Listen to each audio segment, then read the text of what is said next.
This is a very interesting question that is based on the concept of profit and loss and also equations. So you can just have a look at the question, try to solve this question. This question should not take you more than 30 to 45 seconds to solve. So just give it a try, pause the video and look at the solution that follows.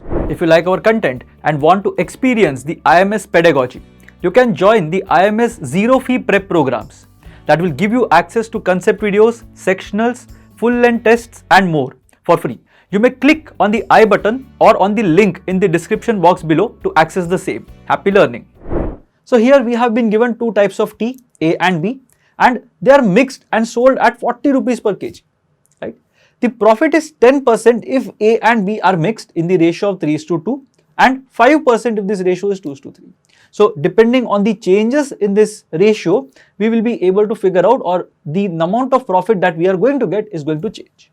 The cost prices per kg of A and B are in the ratio of what? And there are four options given to us and they look slightly weird values, right? So 17, 18, 25, 21, 19, 24. So slightly weird values that we have here. Now what we can do in this case is one thing.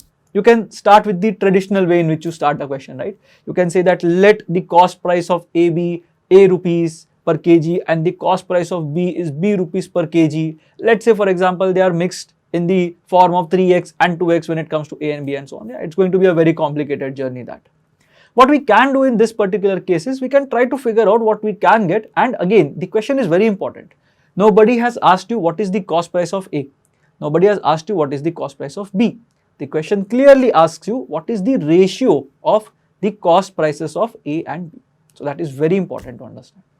So in this case, let's see what happens.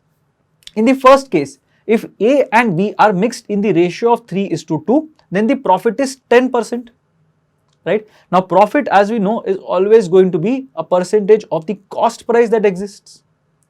So in other words, if I just want to put it in simplistic terms, A and B are what is required, we can say that 3 units of A plus 2 units of B. Now what is this A and B? This A is the cost price of A, TA, and B is the cost price of TB. And we are saying 3 units of A will be 3A in terms of cost, 2 units of B will be 2B in terms of cost. Now if you look at the total cost, right, that will be nothing but something that will give you profit. So this is the cost. If I increase this cost by 10%, then I am going to get the selling price, let's say for example. Right? So what I am saying here is, if I sort of multiply this thing by 1.1, then I am going to get a profit of 10%. That is essentially what it means. And this is basically going to be the selling price. Now what has been given to us is that the selling price is 40 rupees per kg. Now if the selling price is 40 rupees per kg and we are saying that 3 units of A and 2 units of B have been taken, the total selling price is going to be 40 rupees per kg over 5 units, so to say, right? 3 units of A, 2 units of B, 5 units in total. And that is again going to be irrespective of how much A have you taken or how much B have you taken. You are mixing everything and then you are selling it for 40 rupees per kg. In the second case, if you look at it similarly, the cost price is going to be 2A plus 3B using the same method that we had done in the previous case. 2 units of A at the price of A rupees per kg, 3 units of B at the cost price of B rupees per kg. Now if you look at the profit that we are going to get a profit of 5%, meaning 1.05 into the cost price is again going to be the selling price. Or what is the selling price? The selling price does not change. The selling price still remains 40 rupees per kg for 5 units again. So that is the interesting part. Now the funny thing is we don't need this at all.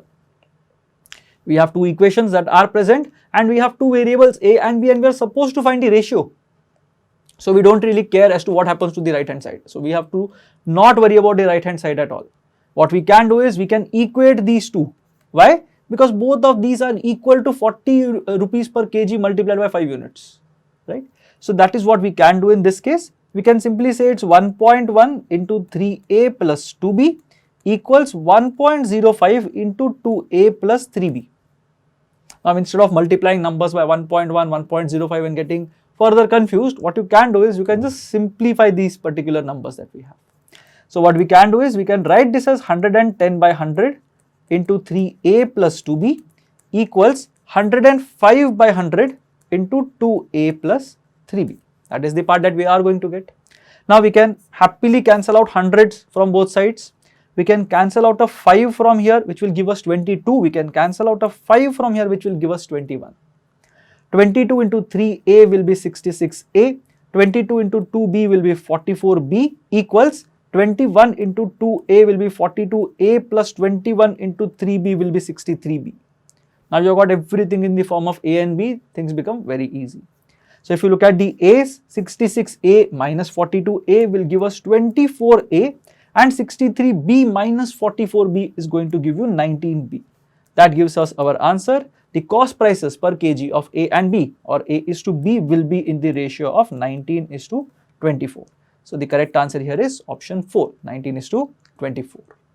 So it's a very easy question that you can solve by using basic equations. Obviously with practice, with a lot of command when it comes to quant, you can do this in your head as well. So although it might seem slightly counterintuitive of doing when it comes to doing these kind of questions in your head, you can do it very easily if you look at it. Or what you can do is, if you are finding it very difficult to do the entire thing in your head, this should ideally be the first step that you write as a part of your solution. If you start your solution from here, you have already lost a good 30-45 seconds. And if you remember carefully, at the beginning of the video, I had said that this is a question that should have been solved in 45 odd seconds. Right? So that is essentially the importance of using shorter ways of solving this question, skipping a few steps, and that's basically how you do it. We have kept a replica question at the end of this particular video for you to try it out on your own. It's pretty similar to what we have done here. So just give it a try once, try to solve it in a slightly quicker manner compared to what you would have solved this one, and share your answer in the comment section below. If there's something that you would wish to know, something that is not clear, something that you need help with, please put it in the comment section below and it will be answered. Happy learning.